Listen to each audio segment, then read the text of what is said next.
Well, howdy. Thanks for joining us again. Before I get started, let me encourage you to stop this video and go and read Genesis chapter 3. If you'll do that, what I'm talking about will make a lot more sense to you. All right, thanks. Now, quick review. Last time we left Adam and Eve in the Garden of Eden. They were faced with a choice. Trust God or believe the lies of the serpent, who we know to be Satan.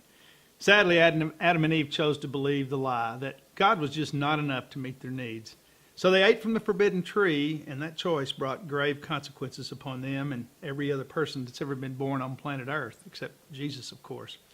Romans chapter 5 says this, that sin entered the world through one man, Adam, and that sin resulted in death. Furthermore, it says that sin and death passed to all men, all mankind.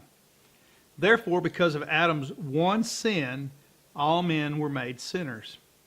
After Adam and Eve ate from the forbidden tree, they most certainly did die, just as God warned, even though they could still walk around and they were talking to God. Now, that may sound a little contradictory. They died, but they're still walking and talking. That sounds a lot like some kind of a zombie movie or something. And you know what? That's not too far off. Adam and Eve died. They died spiritually. It's helpful to understand that death in the Bible most often refers to separation rather than annihilation or non-existence. Adam and Eve were separated from the life of God. And subsequently, all people are born in that same spiritual dead to God condition. Sin always results in death. In other words, separation from life. But the effects of Adam and Eve's death were more than just spiritual. All of their life functions were affected. Since Adam and Eve were separated from the life of God in their spirit, they experienced death in their soul, which was manifest as shame, fear, condemnation, insecurity, guilt, self-consciousness, and emptiness. And then they expressed it through their body. For example, you recall in Genesis chapter 3, they attempted to cover their nakedness due to shame and self-consciousness and insecurity. They attempted to hide from God because they were afraid. And then they went out and blamed others to deflect their own shame and guilt. You may want to read the article on this website, God's Design for Man, to help you better understand what we were just talking about. Because we all show up on planet Earth spiritually dead to God, we too experience shame, fear, condemnation, insecurity, guilt, self-consciousness. In other words, we show up in a mess. To emphasize this point, let me share a few things the Apostle Paul said about our spiritually dead to God condition. He said this, he said, we lived in the passions of our flesh. In other words, our old selfishness. We're by nature children of wrath. We're darkened in our understanding, excluded from the life of God. We're ignorant of the truth about God, and we had a hard heart, and we were slaves to sin. And to make matters worse, Paul went on to say, we had no hope. Of course, he meant apart from Jesus.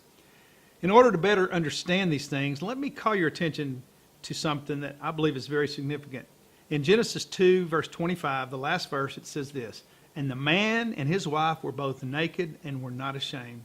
I used to think that was a very odd statement because it seemed to be completely out of context. So I did a study on the word ashamed. Interestingly, the word ashamed conveys the idea of wrongness of being. Something is wrong with me or I don't measure up. Vine's dictionary says this, the word ashamed has overtones of being or feeling worthless. Now recall, our identity has to do with our being, our value as a person.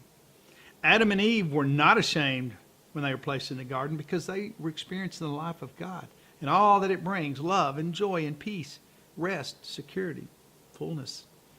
But the very first thing they did after eating from that forbidden tree was to what? They went out and tried to cover themselves. Why? Because now they were ashamed. Previously, they were God-conscious. Now they were self-conscious. They knew something was wrong with them. They weren't sure what it was. They knew something had changed. Again, shame is a result of feeling worthless or devalued. And since we're all born onto planet Earth, separated from the life of God, our identity is full of shame and guilt and insecurity, etc. And these issues can be with us our entire life. And worse, we spend a lot of time and energy trying to cover our shame. And there's a lot of different ways people attempt to do that, depending on their unique personalities. But we cover our shame because we're self-conscious. We don't want people to see our flaws. So ask yourself and God this question: do I try to cover myself? And if so, how and why? Remember, you are valuable because you are in Christ. My struggle, my tendency around other people has often been to come across as strong and confident, sometimes cocky or arrogant. And the Lord revealed to me several years ago that this was a cover for my insecurities. I'm learning to be myself and be secure in my identity in Christ alone.